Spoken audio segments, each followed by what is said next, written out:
नमस्ते। जब भारतीय बाज़ार में इलेक्ट्रिक कार्स की बात आती है तो एक नाम सबसे आगे है, काफ़ी आगे है। वो नाम है टाटा मोटर्स। और ये सफ़र कैसा रहा है अभी तक का और आगे कैसा सफ़र रहने वाला है इलेक्ट्रिक कार्स की अगर बात करें, उस बारे में बात करने के लिए आज हमारे साथ हैं शैलेश चंद्रा, प्रेसिडेंट हैं टाटा मोटर्स पैसेंजर व्हीकल्स और इलेक्ट्रिक व्हीकल यूनिट के। हमसे बात करने के लिए शुक्रिया शैलेश। तो जैसा मैंने कहा, एक अब ऑलरेडी काफ़ी लंबा सफ़र हो गया इलेक्ट्रिक व्हीकल्स के साथ, कई साल हो गए हैं। तब से अब तक कैसा रहा ये सफ़र? काफ़ी सरप्राइजेज़ थी, प्लेजेंट सरप्राइजेज़ मैं बोलूँगा, क्योंकि जब हम लोगों ने अपनी जर्नी चालू की थी 4-5 साल पहले, तो हमारा फोकस गवर्नमेंट की कारें होती थी या फिर फ्लीट सेगमेंट में, और हमारी पहली कार टिगोर ईवी थी। और मुझे वो दिन याद है कि एक महीने में जब हम लोग 100 कर लेते थे तो हमें लगता था बहुत बहुत हो गया। बड़ा काम हो गया और अच्छा फील होता था। और आज के दिन में अगर मैं देखूं तो पर मंथ हम लोग करीब करीब 4-4.5 हज़ार कारें बेच रहे हैं। और ये चेंज उस दिन से आया जब हमने नेक्सॉन ईवी पर्सनल सेगमेंट में लॉन्च किया जी।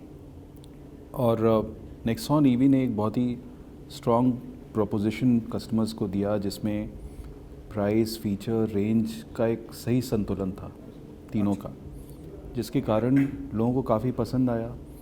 और जो अर्ली अडॉप्टर्स थे नेक्सॉन ईवी के, उन लोगों ने अपने एक्सपीरियंस को शेयर किया सोशल मीडिया में, और वो एक्सपीरियंसेस सुनकर बाकी जो फेंस सिटर्स थे उन लोगों को भी हिम्मत हुई कि अब हम लोग भी इलेक्ट्रिक व्हीकल ले सकते हैं, क्योंकि कंसिडरेशन में इलेक्ट्रिक व्हीकल सबके थी, बट ये लोग जानना चाहते थे कि पहले कोई दूसरा एक्सपेरिमेंट करे, अपना फीडबैक दे, फिर वो उसमें रिस्क लेंगे। तो 2-3 चीज़ें थी जिसमें उन लोगों को कन्विंस होने की ज़रूरत थी। वो चार्जिंग की थी बात। तो नेक्सॉन ईवी कस्टमर्स ने जब अपनी चार्जिंग की एक्सपीरियंस बात की, उन्होंने बोला कि घर में चार्ज करके उनका रोज़ाना जो उनको 40-50 किलोमीटर चलना है वो अच्छे तरीके से हो जाता है। तो ये सब कॉन्फिडेंस बढ़ता रहा। गवर्नमेंट की भी इंसेंटिव्स आती रही स्टेट लेवल पर और सेंट्रल लेवल पे। सो सारे कॉम्बिनेशन में चीज़ें जो हैं वो बहुत तेज़ी से बढ़ी। ये हमने नहीं सोचा था कि डिमांड जो है 3-4 साल में 4-4.5 हज़ार पर मंथ हो जाएगा, और अभी हम लोगों ने एक बहुत बड़ा माइलस्टोन क्रॉस किया 50,000 इलेक्ट्रिक व्हीकल्स की। अगर आप 4 साल पहले मुझसे ये क्वेश्चन पूछते तो शायद मैं बोलता कि ये ऐसा तो नहीं हो पाएगा, 4 साल में शायद और ज़्यादा टाइम लगता। बट ये हो गया, बहुत जल्दी हुआ। और फिर अभी हम लोगों ने टियागो ईवी अनवेल किया। पहले दिन जब हमने बुकिंग चालू की 10,000 की बुकिंग आई, 20,000 बुकिंग्स क्रॉस हो चुकी हैं, जबकि कस्टमर ने अभी तक कार देखा नहीं है, चलाया नहीं है। तो ये क्लियरली इंडिकेट करता है कि इलेक्ट्रिक व्हीकल्स एक मेन स्ट्रीम चॉइस की तरह देखी जा रही है। सो ये जर्नी हमारी जो है वो, जैसा आपने पूछा, बहुत ही प्लेजेंट सरप्राइजेस की रही है। क्या अब वो सवाल पूछने का टाइम आ गया है जिन लोगों ने शुरू में गाड़ियाँ ली थी कि ये हमारी बैटरी कब तक चलेगी और इसका नेक्स्ट स्टेप क्या है, क्या इसको कैसे बदलना है या क्या ऑप्शंस हैं, क्या वो सवाल अब लोग आपसे पूछ रहे हैं? देखिए, बहुत लोगों के दिमाग में ये ज़रूर है कि बैटरी 8 साल के बाद, तो हम लोग को 8 साल की वारंटी मिली, उसके बाद क्या। तो मैं सबको यही बोलता हूँ कि अगर आप एक टेलीविज़न लेते हैं 1 साल की वारंटी के बाद, तो आपकी एक्सपेक्टेशन 1 साल तो नहीं होती है। अगर कोई मैन्युफैक्चरर 1 साल की वारंटी दे रहा तो उसकी लाइफ उससे बहुत ज़्यादा होती है।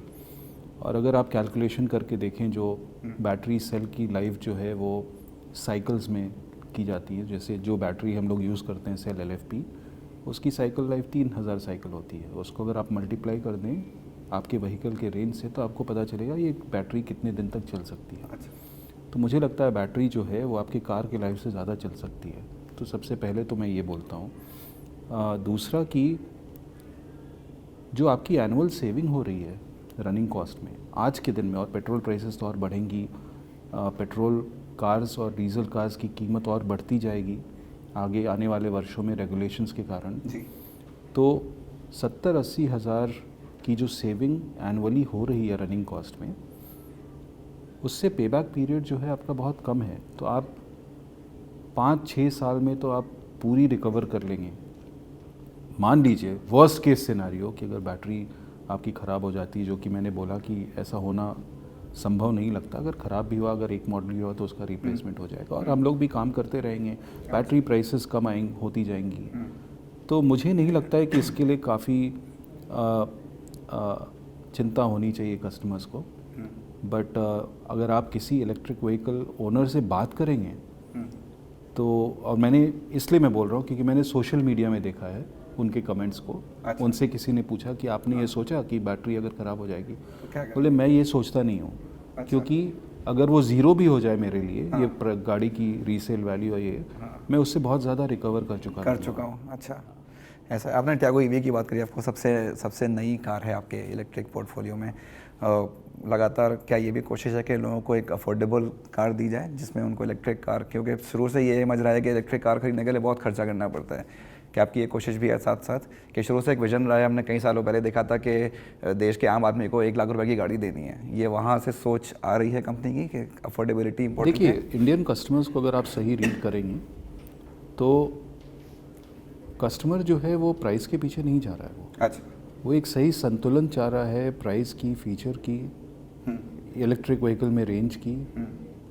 और जब तक आप इन सभी चीज़ों का एक सही संतुलन या बैलेंस नहीं देंगे तो प्राइस आपकी कितनी भी कम हो उससे कोई फ़र्क नहीं पड़ता। तो अगर आप, इसलिए हम लोग कभी भी अपनी कंपनी में जब प्रोडक्ट को कॉन्सेप्चुलाइज करते हैं तो प्राइस को सबसे ऊपर नहीं रखते। सबसे पहले हम लोग वो पैकेज को सोचते हैं कि कौन सी पैकेज जो है वो कंपेलिंग प्रोपोजिशन हो कस्टमर के लिए। अच्छा। जैसे टियागो ईवी की अगर आप बात करें तो इसमें किसी भी हैच में जैसी प्रीमियम फीचर्स हमने दी हैं टियागो ईवी में, कनेक्टेड कार, टेलीमैटिक्स जी, 7 inch Harman infotainment system, HVAC आपको इस कैटेगरी में नहीं मिलती है। तो अगर आप सब देखें तो फोकस ये रहा है कि एक कस्टमर को ये संतुलन कैसे मिले, परफॉर्मेंस का, ऑटोमेटिक का, ये सब सारी फीचर्स का, और ये देने के बाद मैं अपने प्राइस को कैसे ऑप्टिमाइज़ करूं। हम लोग उस अप्रोच से चलते हैं। अच्छा। और आज के दिन में अगर आप डेटा देखें तो सबसे सस्ती कार सबसे ज़्यादा नहीं बिकती है। जो ये संतुलन सबसे सही है जिसमें, वो कार सबसे ज़्यादा बिकती है। तो आज के दिन में सोच बदली है। जो मीडियन प्राइस अगर आप देखें कारों की जो बिकती है वो 9.5-10 लाख के आसपास है। आज से 5-6 साल पहले अगर देखें तो ये 6-7 लाख होती थी। उसके पहले अगर और 5 साल पहले देखें तो 4 लाख 3 लाख के बीच होती थी। अच्छा। तो ये शिफ्ट होती जा रही है। तो कंज्यूमर जो हैं वो बहुत डिसर्निंग कंज्यूमर्स हैं, ये यंग बायर्स हैं। अगर आप देखें 35 साल के नीचे करीब 50% से ऊपर कस्टमर्स हैं। तो ये लोग बैलेंस देख रहे हैं। इसलिए हम लोग कभी भी अफोर्डेबल या लो चीप कार्स की तरफ नहीं देख रहे हैं। हम लोग संतुलन, जिस सेगमेंट का डिमांड है, जिस तरह के फीचर के पैकेज और परफॉर्मेंस, सबका संतुलन कैसे बने, उस पर हमारा ज़्यादा फोकस। तो क्या ये कहना गलत होगा कि इससे भी एक ज़्यादा अफोर्डेबल कार आपकी तरफ से आ सकती है? कुछ हमने उड़ती उड़ती खबरें सुनी, कहीं नैनो इलेक्ट्रिक की खबर सुनी, कहीं कुछ और सुना। क्या ऐसा कुछ हो सकता है कि आने वाले टाइम में हम और भी एक ऐसी कार देखें जो टियागो ईवी से भी सस्ती हो, चाहे उसकी रेंज कम हो या बैटरी? इसके लिए मैं एक ही बात बोल सकूँ, आज के दिन में आप मुझसे ये सवाल पूछ रहे हैं तो मेरे लिए हाइपोथेटिकल क्वेश्चन है जी। क्योंकि अभी हमारा ऐसा कोई प्लान दिख नहीं रहा है कि मैं टियागो के नीचे लाऊं या नहीं लाऊं। और अगर मार्केट में किसी सेगमेंट की पनप होती है जिसमें लोग एक सर्टेन कॉम्बिनेशन फीचर का, फुटप्रिंट का, एक प्राइस का अगर वो कॉम्बिनेशन देख रहे हैं तो फ्यूचर में हम सोचेंगे कि किस तरह की कार सही रहेगी। अच्छा। उसमें मैं किसी नाम नहीं लेना चाहूँगा क्योंकि नाम तो सेकेंडरी चीज़ है, वो कॉन्सेप्ट इम्पॉर्टेंट है। और आज के दिन में मुझे लगता है कि सबसे सही कॉन्सेप्ट और जो बैटरी प्राइसेस जिस लेवल पर हैं और जिस प्राइसेस पे आपको डिलीवर करना है कार, उस पर टियागो ईवी जो है एक बहुत ही संतुलित व्हीकल है। अच्छा। इसलिए हमारा फोकस अभी ये है। बाकी बहुत सारे प्रोडक्ट के बारे में हम बात कर चुके हैं। 10 प्रोडक्ट लाने वाले हैं हम लोग 5 वर्षों में। उसमें सीक्वेंस बहुत क्लियर है। और टियागो को लाने का एक रीज़न ये भी था कि हमने एक SUV ऑलरेडी लॉन्च कर दी थी, नेक्सॉन ईवी, फिर सेडान भी लॉन्च किया था, टिगोर ईवी। तो एक हैच हम करना चाहते थे, वो भी हमने क्या कर दिया। अब ये तीनों में अलग अलग कार्स आती रहेंगी। आपने बताया कि 20,000 का, वो तो पहले ही बता चुके हैं कि 20,000 की बुकिंग का जो आंकड़ा है वो पार हो चुका है। फिलहाल आप कुछ बता सकते हैं आज की तारीख पे या अब कहाँ तक पहुँची हैं बुकिंग्स टियागो की? देखिए, ईवी की बुकिंग्स एग्जैक्ट नंबर तो नहीं होंगी बट 20,000 तो मुझे लगता है करीब 1 महीने क्रॉस कर गया होगा।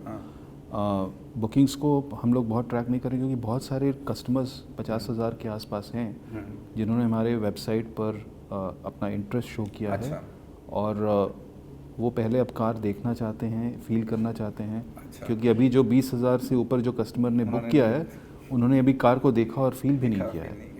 तो मुझे लगता है कि जब कारें जो शोरूम में आएंगी डिस्प्ले में और जब लोग टेस्ट ड्राइव करेंगे, हाँ। आप लोगों का रिव्यू आएगा चलाने के बाद, तब मुझे लगता है और बहुत तेज़ ट्रैक्शन तो आएगा। क्या है इसकी टाइमलाइंस? अब किसी ने अब बुक करी है कार, 20,000 गाड़ियाँ ऑलरेडी बुक हो चुकी हैं, तो वो कब एक्सपेक्ट करे उसको अपनी कार कब मिलेगी? तो हमारी डिलीवरीज चालू हो जाएंगी जनवरी से। हाँ। और जनवरी में हमारी कोशिश रहेगी कि पहले मंथ में सेकेंड हाफ ऑफ जनवरी से डिलीवरीज चालू होंगी। हाँ। डिलीवरीज चालू होंगी, उसके पहले टेस्ट ड्राइव कार्स पर फोकस रहेगा। अच्छा। तो फर्स्ट हाफ ऑफ जनवरी में हमारी फोकस रहेगी लोग टेस्ट ड्राइव के लिए कार्स और डिस्प्ले की कार्स रहें, और सेकेंड हाफ में हम लोग कोशिश कर रहे हैं कि 1500 के ऊपर डिलीवरी कर दें, और 4-5 महीने के भीतर हम लोग कोशिश करेंगे कि ये 20,000 जो कस्टमर्स हैं उनको हम कार दे पाएँ। ये काफ़ी स्ट्रेच है हमारे लिए टारगेट वाइज, बट हम लोगों ने प्लानिंग की है कि इसको किस तरह हम पॉसिबल बना पाएँ। जी, आपने ये भी कहा था कि जो शुरुआत में बुकिंग्स होंगी वो लॉन्ग रेंज वाले मॉडल की होंगी, बड़ी बैटरी वाले मॉडल की। क्या वही है ये सब 20,000 का, या इसमें एक मिक्सचर आया है कि शॉर्टर रेंज वाले मॉडल भी हैं इसमें? देखिए, मेरे लिए भी बहुत सरप्राइज़ था। मुझे लगा था कि मीडियम रेंज की डिमांड कम होगी जी। बट मैं तो एक नंबर नहीं देना चाहूँगा, बट इसमें काफ़ी अच्छा फ्रैक्शन मीडियम रेंज का है। और लॉन्ग रेंज है कि इतना परसेंट है कुछ? मैं बोलूँगा बायस ज़्यादा तो लॉन्ग रेंज पर है डेफिनेटली, बट हाँ। रीजनेबल मिक्स है एमआर का। अच्छा। ये मैं बोलना चाहूँगा। और बड़ी इंटरेस्टिंग फैक्ट ये है कि हम लोग ये सोचेंगे कि जैसे वो स्टेट जिसमें लोग अफोर्डेबल कार्स खोजते हैं, जैसे यूपी, बिहार, ये सब में, हाँ। या फिर मध्य प्रदेश में, इन स्टेट्स में आप सोचेंगे कि एमआर की डिमांड ज़्यादा होगी, बट वहाँ पर एलआर की डिमांड ज़्यादा है। अच्छा। और ज़्यादा विकसित स्टेट जैसे और ज़्यादा बड़े शहरों में लोग एमआर ले रहे हैं। हाँ। और जब आप समझने की कोशिश करें तो आपको समझ में आएगा कि भाई बड़ी सिटीज़ में जैसे बॉम्बे हो गई या फिर दिल्ली, इसमें लोग छोटी ट्रिप्स के लिए कार रखना चाहेंगे। तो दूसरी ये भी बात है कि चार्जिंग इंफ्रा यहाँ पर काफ़ी हो चुका है। और अभी यूपी, बिहार, मध्य प्रदेश, आंध्र प्रदेश, ये सब में अभी चार्जिंग इंफ्रा उतनी नहीं बढ़ी है जितना बाकी इन स्टेट्स में हो चुकी हैं। तो इसलिए उन लोग में रेंज एंग्जाइटी है, तो उन लोग लॉन्गर रेंज के लिए जा रहे हैं। अच्छा। तो ये डिमांड दोनों की आ रही है आपके पास? डिमांड दोनों की आ रही है। और प्राइसेस का क्या है? प्राइस आपने बढ़ा दिया 20,000 कार्स के बाद, या अभी उस पर कुछ? ये हम लोग अनाउंसमेंट करेंगे जनवरी में, इसकी अनाउंसमेंट करेंगे जैसे डिलीवरीज के क्लोज आएंगे हम लोग। अच्छा। Hopefully first half of January में हम लोग प्राइस इंक्रीज अनाउंस कर देंगे, क्योंकि अगर आप देखें लास्ट एक साल में करीब 30 से 35% सेल प्राइसेस में बढ़ोतरी आई है जी। और अभी आपने ये भी सुना होगा कि बैटरी सेफ्टी के लिए नई रेगुलेशन दिसंबर से इम्प्लीमेंट हुई है, तो इन कारण कॉस्ट भी इंक्रीज़ हुई है। तो हमें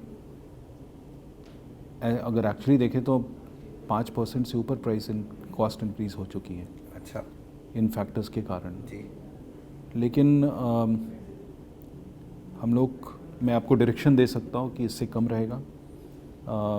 3 से 4% के आसपास हम लोग सोच रहे हैं। तो प्राइस पॉइंट अगर देखें तो मैं ये बोल सकता हूँ 30,000 से 35,000 तक अच्छा कि हम सोच रहे हैं। अच्छा। Price increase. बट ये पहली 20,000 का प्रोटेक्शन है, या वो उनका भी बढ़ेगा रेट कुछ ऐसा? पहले 20,000 को तो प्रोटेक्टेड है, वो प्रोटेक्शन है प्राइस। उसके बियॉन्ड जो नेक्स्ट अनाउंसमेंट जो हम लोग करेंगे वो आप लॉन्च इस रेंज में करेंगे, क्योंकि हम लोग जो वैल्यू प्रोपोजिशन टियागो का है उस वैल्यू प्रोपोजिशन को हम लूज़ नहीं करना चाहते हैं। हाँ।